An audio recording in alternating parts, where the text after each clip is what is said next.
காலையில் பிரேக்ஃபாஸ்ட்டுக்கு தோசை பண்ணியிருக்கேங்க. தோசையும் ஹெல்த்தியான முருங்கைக்கீரை சட்னியும் பண்ணியிருக்கேன். இந்த மாதிரி நீங்களும் வீட்டில் ட்ரை பண்ணுங்கள். 1 கப் ரவையும் 4 ஸ்பூன் சாதமும் எடுத்து போட்டு அரைச்சி பண்ணியிருக்கேங்க. உருளைக்கிழங்கு, இஞ்சி, சாதம், ரவை, ஜீரகம், உப்பு எல்லாம் போட்டு நம்ம அரைச்சி எடுத்துக்கிடணும். இதோட ஃபுல் வீடியோ வந்துருச்சு பாருங்கள். நல்லா அரைச்சி எடுத்தாச்சு. நல்லா மையாக அரைச்சி ஒரு 1/2 மணி நேரம் ஊற வச்சுக்கோங்க. ஒரு கடாயில் 4 வரமிளகா, 2 3 பல் பூண்டு, 2 வெங்காயம், மீடியம் சைஸ் வெங்காயம், தக்காளி 2 தக்காளிங்க, ஒரு சின்ன சோள புளி, கொஞ்சம் உப்பு போட்டு நல்லா வதக்கிட்டு முருங்கைக்கீரையை போட்டு நல்லா வதக்கி எடுத்துக்கணுங்க. இந்த மாதிரி கீரை சாப்பிடாத குழந்தைகளுக்கு அரைச்சி சட்னி தாளித்து கொடுங்க. ரொம்ப டேஸ்டியாகவும் இருக்கும், ரொம்ப நல்லதும் கூட முருங்கைக்கீரை சாப்பிட்றது.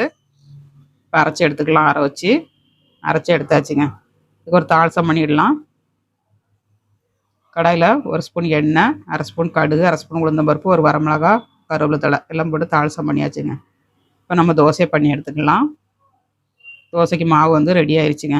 கேப்சிகம், பாதி கேப்சிகம் பொடிசாக வெட்டி போட்டிருக்கேன். ஒரு கேரட்டை பொடிசாக கட் பண்ணி போட்டிருக்கேன். வெங்காயம், தக்காளி எல்லாமே பொடிசாக கட் பண்ணி போட்டிருக்காங்க. மல்லித்தழையும் பொடிசாக கட் பண்ணி போட்டுருக்காங்க. எல்லாம் போட்டு நல்லா மிக்ஸ் பண்ணிவிட்டு நம்ம இப்போ தவாவில் இல்லைன்னா இந்த மாதிரி கடாயில் ஊற்றி எடுத்தோம்னா சூப்பராக கிடைக்குங்க. டேஸ்ட் அட்டகாசமாக இருக்கும். சட்னிக்கும் தோசைக்கும் ரொம்ப எம்மியாக இருந்துச்சு. நீங்களும் ட்ரை பண்ணுங்கள் வீட்டில். ட்ரை பண்ணிட்டு எப்படி இருந்துச்சுங்க அதை கமெண்ட்ஸ் பண்ணுங்கள், லைக் பண்ணுங்கள், சப்போர்ட் பண்ணுங்கள். ஸ்டவ்வோடு சமைக்கும்போது அன்போடு சமைக்கணுங்க. அன்போடு சமைச்சிங்கன்னா சுமாராக இருக்க சாப்பாடு கூட சூப்பராக கிடைக்குங்க. கரெக்டு தானே? வீடியோ பிடிச்சிருந்தா லைக் பண்ணுங்கள். பாய்.